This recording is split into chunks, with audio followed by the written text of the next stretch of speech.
저평가된 주식이 전체적인 시장이 안정적일 때 들어갑니다. 그러고 이제 버텨요. 막 물려? 근데 뭐 버텨. 이악 물고 버텨. 버텨요. 얘 나가. 이가 몇 개 깨물어갔어. 이제 없어. 구독, 좋아요 부탁드립니다. 그러면 재테크를 한다고 할 때 무엇을 해야 하는지 혹시 얘기 좀 부탁드려도 될까요? 재테크를 할 때 솔직히 무엇부터 해야 될 것 같아요?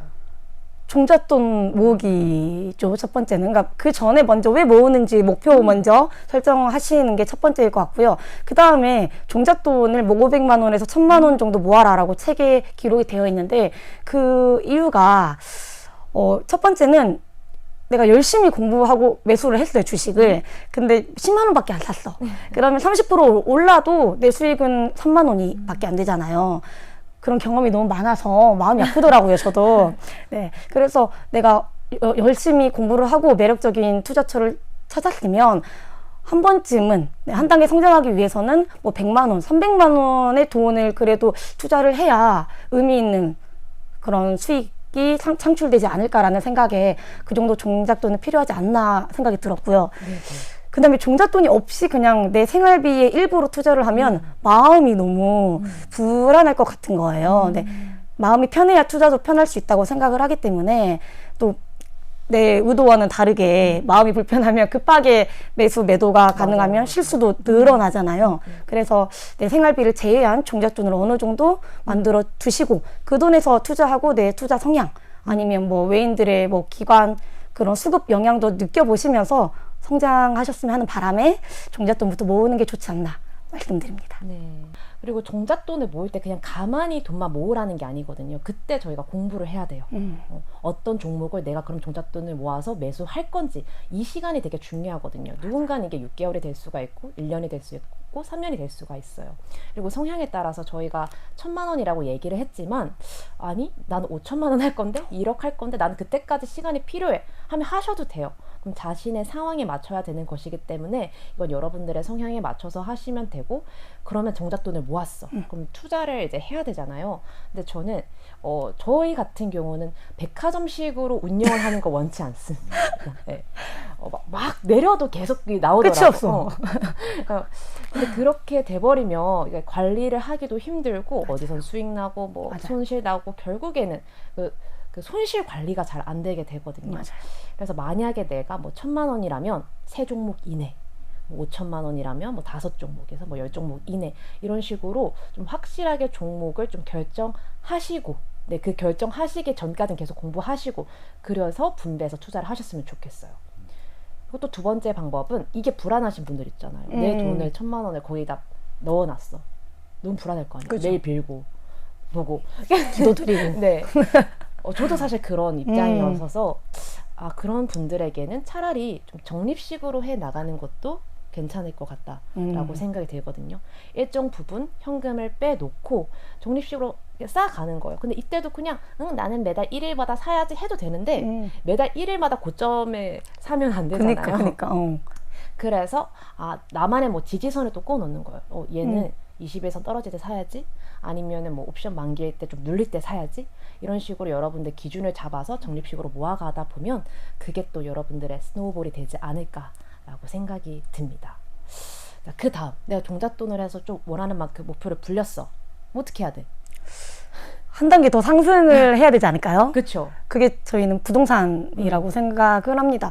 뭐 주식으로도 큰 부를 이루신 분들이 많지만 부동산을 하면 정말 큰 부의 기회가 많은 시장이잖아요. 네네네. 네, 그래서 근데 먼저 이것도 공부가 당연한 거죠. 부동산은 특히나 많은 금액이 기본적으로 맞아요. 필요한 분야다 보니까 그래서 스터디도 해보시고 온라인 강좌도 요즘 정말 좋으신 분들이 많이 알려주시거든요. 그래서 온라인 강의도 들어보시고 영은님은 막 직접 현장 강의도 많이 들으시러 다녔잖아요. 네네.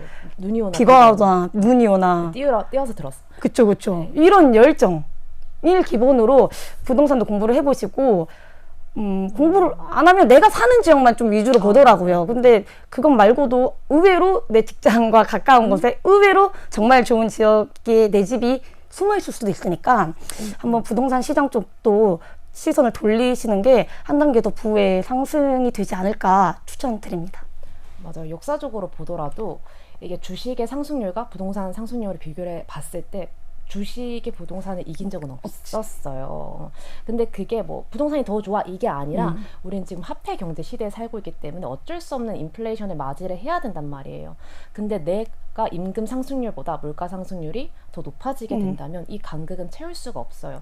그것을 방어하기 위해서라도 저희는 실물 자산 들고 있는 게 내가 그냥 먹고 잘 수 있는 그런 집 하나 정도 는 들고 있는 게 좋지 않을까. 그러고 나서 계속 또 다른 투자를 진행해 나간다면 지혜님이 원하는 그런 풍족한 노후 생활이 또 될 수 있지 않을까라고 생각을 합니다. 기도합니다. 네. 네, 그렇군요. 그러면 저희 주식 투자 관련돼서 좀 더 질문을 해보겠습니다. 거기 책에서 보면은 매매 기법에 대해서, 매매 노하우에 대해서 나눠 주셨어요. 혹시 그거에 대해서 좀 더 자세히 말씀 부탁드려도 될까요? 왜 바로 저를 모시죠? 사장님, 네. 사장님. 저는 매매 기법을 솔직히 말씀드리면 이것저것 다 봐요. 근데 좋은 거 아닌가요? 네, 그날의 뭐 장 분위기, 미 선물 시장이 어땠다, 뭐 환율, 그 다음에 뭐 달러 안정세, 유가 이런 것까지 다 보고, 안정적인데? 그러면 일단 진입을 하려고 노력을 합니다. 자, 근데도 이제 더 중요한 거는 매수는 그냥 솔직히 해도 돼. 어느 때든 해도 되고, 내가 이 금액이 저평가됐다라고 느끼면 들어가도 되는데, 문제는 매도거든요. 쉽지 않아요. 네. 그래서 그 매도에 대한 기준을 좀 살펴두지 않으면 손익이 났더라도 나중에는 또 피해를 볼 수가 있고, 아니면 좀 관리가 안 될 수 있단 말이에요. 그래서 이 매수와 매도에 대한 원칙을 세워두는 게 전 좋다라고 생각을 합니다. 그래서 저 같은 경우는 만약에 뭐 저평가된 주식을 우선적으로 보는데, 이 저평가된 주식이 전체적인 시장이 안정적일 때 들어갑니다. 그러고 이제 버텨요. 막 물려? 근데 버텨. 뭐 버텨. 이악 물고 버텨. 버텨요. 얘 나가. 이가 몇 개 깨물어갔어. 이게 없어. 자, 만약에 뭐 ROE나 그런 영업이익에 문제가 없다면, 기업 자체 문제가 없다면 일단 가는 거예요. 근데 만약에 정말 뭐 미국 경제가 무너졌다, 뭐 박살났다, 그러면 당연히 어쩔 수 없이 어쩔 수 없는 그쵸. 거지만, 그렇지 않다면 믿음으로 가는 거죠. 근데 그러다가 적정 주가를 좀 넘어서는 구간이 나오거든요. 그러면 조금 더 의심을 해봐야 돼요. 얘가 이 이상 더 갈 수 있는 그런 성장성이 있을까? 내가 애초에 보고 들어간 적정 주가를 넘어서면 네. 그런데 말 그런 거 아닌 것 같아. 그 정도는 아니야. 그럼 이때 털고 나와야죠. 과감하게. 네. 그리고 또 하나는, 근데 성장주 같은 경우는 적정 주가라는 개념이 사실 없기 때문에, 그쵸. 적정 주가를 누가 구해? 내 정상성을 막 밀고 나간단 말이에요. 그럼 그럴 때 저는 뭘 보냐? 차트를 보는데요. 이건 그냥 저의 내피셜이에요. 네. 흘려 들으세요. 잠깐 거쳐는 주세요. 상승하다가 네. 윗꼬리가 달려서 이제 마무리를 한 거야. 윗꼬리. 그럼 무슨 뜻이야? 힘이 없다는 거죠. 빠졌다는 그쵸? 거지. 빠질 만큼 빠졌어. 난 이제 해먹고 나갔다는 그치. 뜻이잖아요. 그러면 대부분의 경우에 그 다음 좀 푸시씩 내려앉는 경우가 조금 있어가지고, 저는 고점을 뚫었는데 힘이 없을 때 그냥 절반 정도 매도를 하는 편입니다. 네. 과감하네요. 네. 저는 그 욕망을 뿌리치기가 정말 힘든데, 그래서 원칙이 중요한 것 같아. 맞아. 그랬다가 제가 완전 더 그 수익까지 모두 얻었던 적이 있어서. 수익을 얻었었는데 다 반납한. 그래서 저는 그렇게 지키는 편입니다. 네. 오, 좋네요. 그렇군요. 그러면 혹시 투자 시기를 알 수 있는, 아까 잠깐 얘기하셨지만 저평가 얘기를 하셨어요. 네, 네. 그런 투자의 어떤 시기를 알 수 있는 어떤 사인들이 시장에서 확인할 수 있는 방법들이 있을까요? 많죠. 예를 들면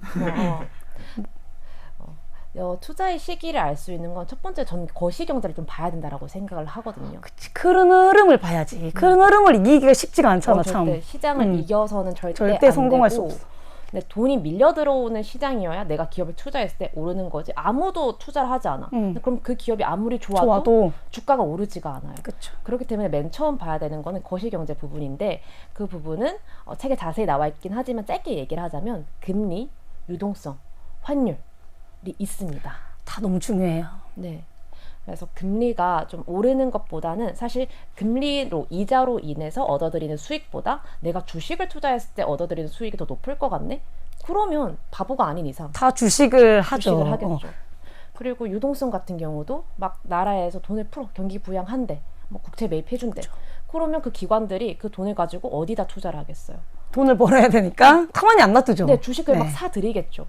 그러면 뭐야? 또 시장에 돈이 그럼 풀리네? 그러면 저희도 그에 따라서 또 올라갈 수가 있는 거고. 그리고 제일 중요한 건 사실 환율입니다. 너무 저희 나라가 영향을 크게 받기 때문에. 우리나라. 맞아.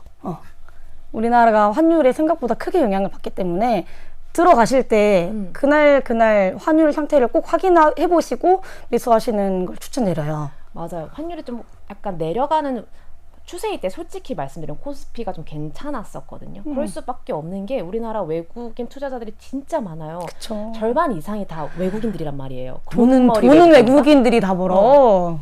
그렇기 때문에 그들 입장에서 환율이 올라버리면 국내 주식을 매수할 메리트가 없는 그쵸. 거예요. 그래서 달러가 안정적이고 내려가고 있을 때 적극적으로 매수를 하시면 그게 투자의 적기다라고 생각이 듭니다. 네, 거기에 보면 또 투자 원칙에 대해서 길게 적어놨어요. 길게. 네, 처음에 이렇게 막 보다 보니까 지치셨나요? 네. 아니 예. 네, 살짝 지쳤어요. 이거를 어떻게 다 지켜야 하지라고 했어요. 근데 이제 사실은 대부분의 투자 고수들이 항상 얘기하는 건 투자 원칙을 만들어라. 그리고 그거를 지켜라라는 얘기를 합니다. 그 투자 원칙에 대해서 몇 가지만 네. 저희 구독자들을 위해서 소개 한번 부탁드려도 될까요? 제일 중요한 건 내가 돈을 벌었을 때 한 거가 투자 원칙이 돼야 되고요. 빚내서 하지 마라. 돈을 잃었을 때 한 거를 하면 안 된다가 투자 원칙이 또 돼야 됩니다. 그러니까 자신의 좀 상황을 좀 봐야 돼요. 그래서 그 16가지가 사실 저한테 하는 말이거든요. 스스로에게. 난 이렇게 했을 때 돈이 잃었어. 난 이렇게 했을 때 돈 벌었어. 이런 거기 때문에 여러분의 상황을 굉장히 많이 봐야 돼요. 그 중에서 좀 본다면 저희 한 16가지 적어놨거든요. 지칠 수 있어. 하지만 견딜 수 있어. 시무 16조예요.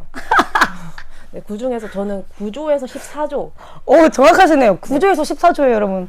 이 사이가 그래도 여러분들이 조금 따를 수 있는 그 원칙이지 않을까 싶은데 거기서 뭐가 나와 있냐면 저는 ROE를 굉장히 많이 좀 언급을 했거든요. 좋죠. 어쨌든 이익이 나야 회사가 성장을 하고 그러니까.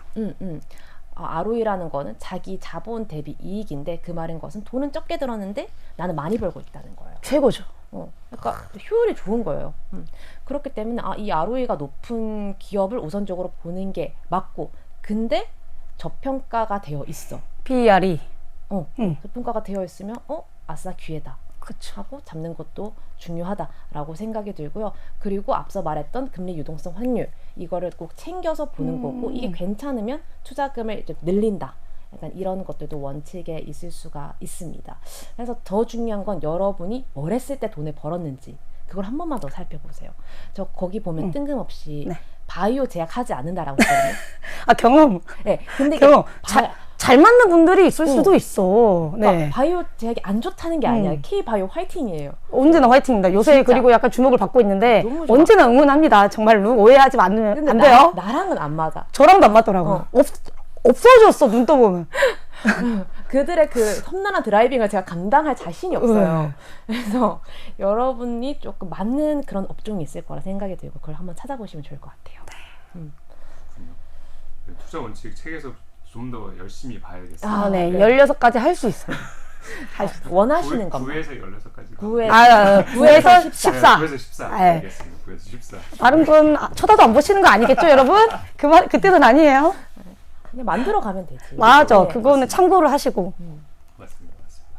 그리고 이제 뒤쪽에 보면 미래 성장 산업에 대해서 열심히 설명을 아주 레포트가 몇 개가 또 약간 지치신 거 농축이 돼서 이게 배경 지식 없었으면 거의 안 읽혔을 정도로 그럴까. 너무 잘 정리를 해주셨더라고요.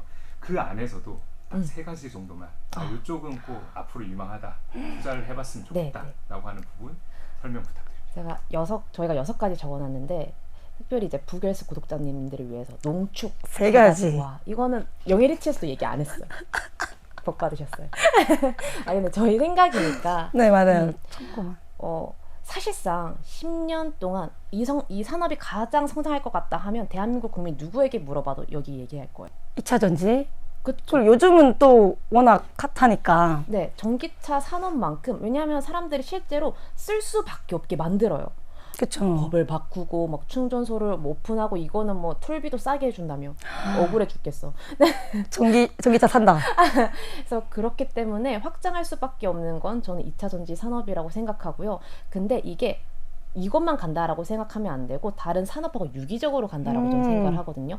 전기차가 잘 되려면요. 반도체도 성장할 수밖에 없어요.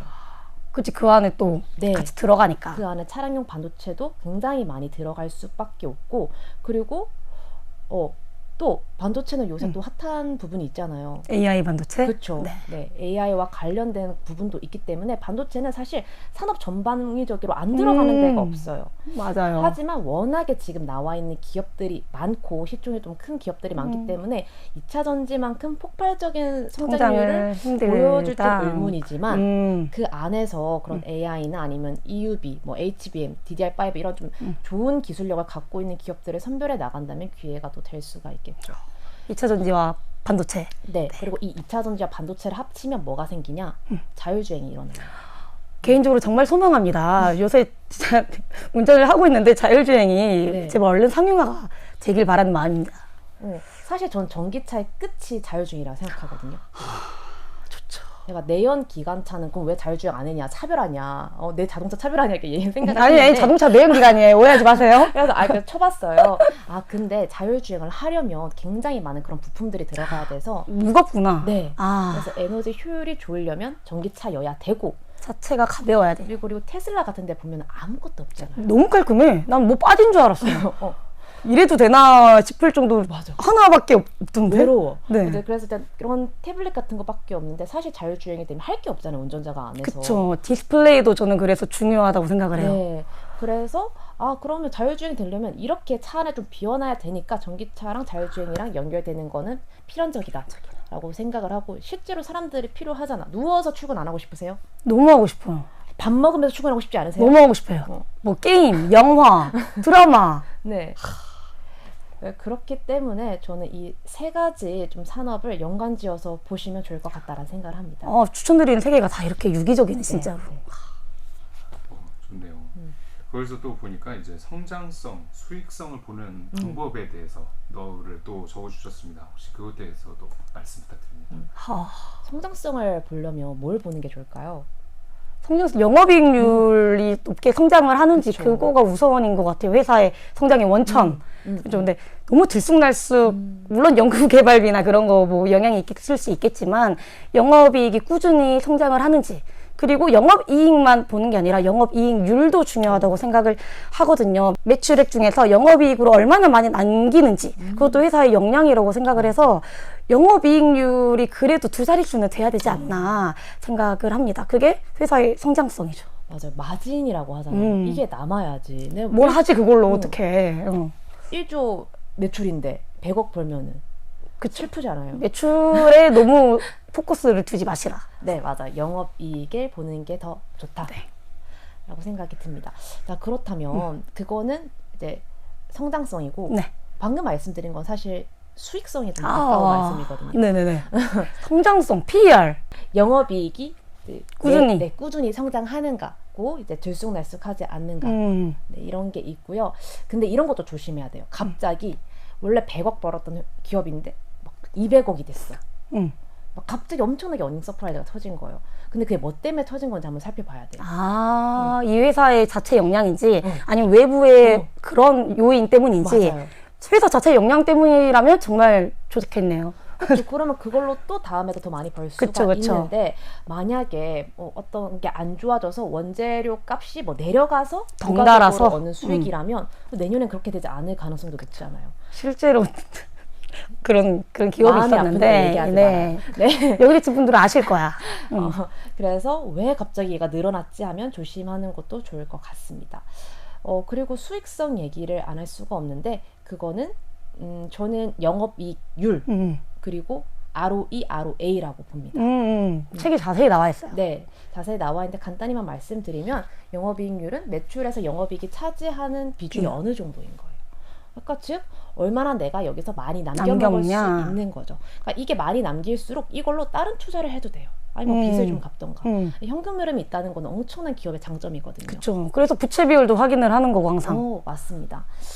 그렇기 때문에 저는 한 20분 돼야 20%는 되면 좋은데 생각보다 많지 않아요. 찾아보시면. 다 걸러져요. 네. 그래서 뭐 10 이상만 돼도 잘 경영하고 있다라고 보시면 되고요. ROE 같은 경우는 앞서 말씀드렸지만 굉장히 중요합니다. 그렇죠.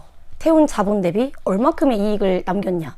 자본은 100인데 이익이 뭐 10이야. 이러면 손해잖아요. 맞아요. 그리고 자본이 적은데도 이익이 많으면 그만큼 뭔가 운영을 잘하고 있다는 뜻이니까 네, 좋죠. 그래서 버핏 할아버지도 ROE 높은 기업이 굉장히 선호하세요. ROE 30 이상을 본다고 하는데 쉽지 않아요, 진짜로. 정말 쉽지 않고 네. 거의 없어요. 유일하게 뭐 미국 기준으로 하면 뭐 애플? 근데 이걸 보면은 ROE가 높다는 건 무슨 뜻이냐면요. 엄청난 자기만의 독보적인 기술이 있거나 브랜드 파워가 있거나 시장 점유율을 차지하고 있다는 뜻이에요. 일단 그거 자체가 좋은 기업이라는 뜻입니다. 왜냐하면 내가 여기서 뭐 애플만 보더라도 갤럭시 미안하게 일단 A 핸드폰이라고 할게요. 자, A 핸드폰이랑 애플이랑 똑같이 만드는데 50만 원밖에 안 들어. 그럼 A 핸드폰은 60만 원이 내요. 근데 애플은 나 로고 붙었으니까 100만 원이네. 그럼 사람들한테 갖다 줘. 근데 그래도 애플 고르시는 분들이 많잖아요. 맞아요. 그렇기 때문에 그 브랜드 파워가 중요한 거고 특히 ROE가 높은 기업들은 좀 기술이나 소프트웨어 기업들이 많거든요. 자본이 얼마 안 돼도 거기에서 맞아요. 발생할 수 있는 게 많은. 뭐 공장이나 제조나 뭐 철강 이런 거 안 갖다 부어도 되니까 기술만 있으면 돼. 머리만 있으면 된다. 근데 그게 어렵지. 그게 어렵지. 근데 이 기술은 또 어디 가지 않고 또 많이 쓸 수 있으니까 ROE가 높은 기업들은 우선적으로 선별해 주시는 것이 좋다라고 생각합니다. 네.